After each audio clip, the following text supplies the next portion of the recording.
Keluarga Gen Halilintar akhirnya kini sudah tiba di Indonesia. Kabar bahagia datang dari keluarga Gen Halilintar yang mengabarkan jika kini sudah kembali ke Indonesia.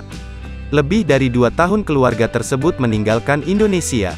Lewat unggahan di Instagram pribadinya, Ibunda Atta Halilintar, Geni Faruk membagikan foto dan kabar terbarunya.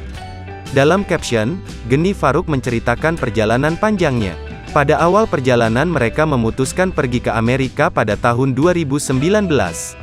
Kemudian, kini keluarga itu sudah kembali di Indonesia. Manusia hanya dapat berencana, hajat untuk haji bersama sekeluarga belum dapat tertunaikan hingga Gen Halilintar memutuskan untuk kembali ke Indonesia, tulis Geni Faruk dilansir dari Instagram, Rabu, tanggal 13 Juli tahun 2022. Geni Faruk berharap bisa melaksanakan ibadah haji bersama keluarga tercintanya. Semoga dapat berhari raya haji bersama keluarga, sambungnya.